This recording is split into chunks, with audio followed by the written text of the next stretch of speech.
Ayan na, susunod yung drive ko. Helicopter na.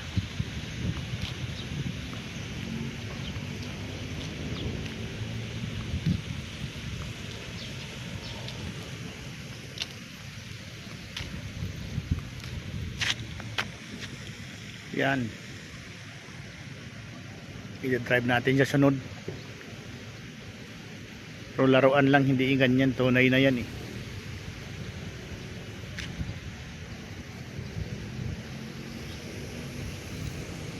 Baka maniwala kayo na i-drive natin yan. Joke lang yun. Sabihin nyo, yabang ni Itnad. Hindi, joke lang. Wala naman bayad magano mangarap malay mo natutulog ako, nagda-drive daw ako ng dala ako ng helicopter, pero hawak-hawak ko, laruan lang. Yun lang yun.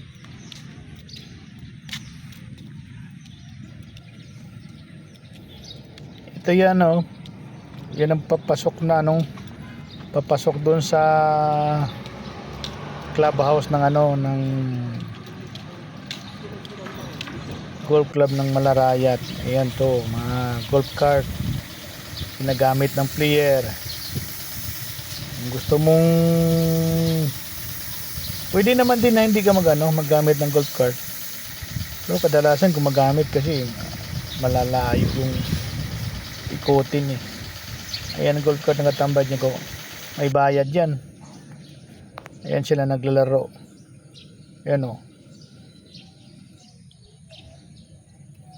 guys, naglalaro sila may pera lang talagang pwede maglalaro dyan. Bawat laro nila, isang tao 4,000.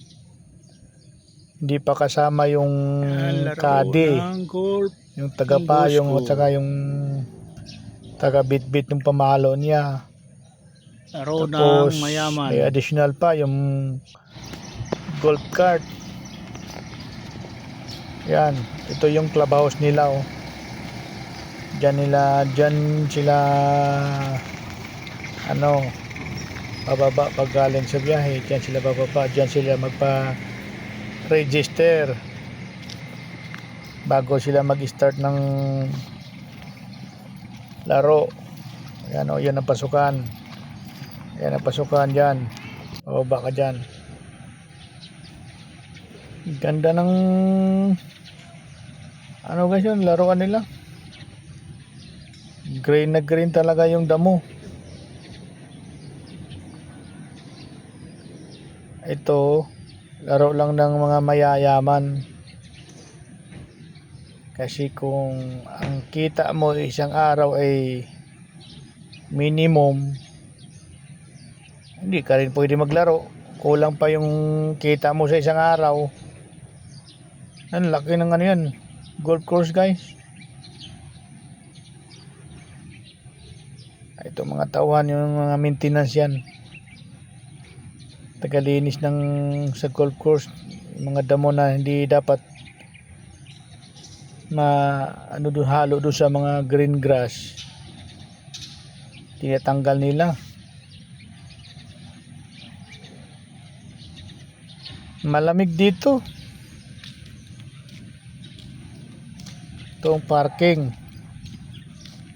na mga self-drive, mga nagsi-self-drive parking nila to. Malapit lang to sa sa clubhouse. Ayan ang golf course nila, lawak. Ang ganda nung dahon ng pine tree may niyog pa yan kasama. Ayan. Pag hindi ka dito member, nasa 4,500 ang isang tao. Kung walk-in ka, hindi ka rin basta-basta makapaglaro dahil paunahin yung member. Yung member, kung kahit sabi mo ng huli dumating, ikaw na una, di ka member, di ka pa rin makapaglaro. Unahin yung member. Pag medyo wala nang member na nagdatingan, pwede ka na mag-start maglaro. Pasok kaso lang, hindi ka priority sa kanila. Kumbaga, ano lang, hanapan ka ng oras na walang member na dumating. Pero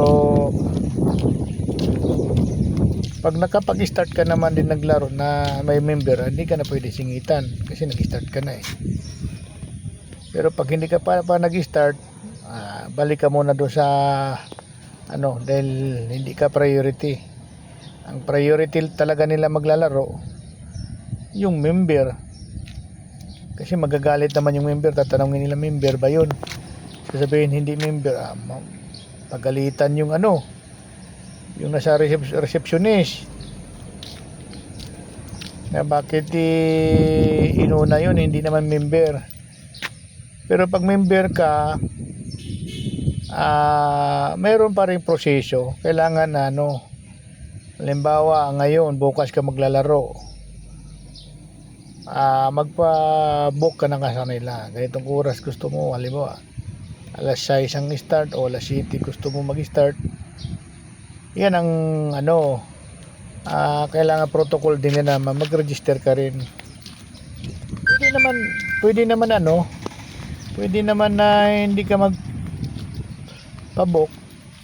Kaso lang mag-aantay ka rin ng vacant time. Kung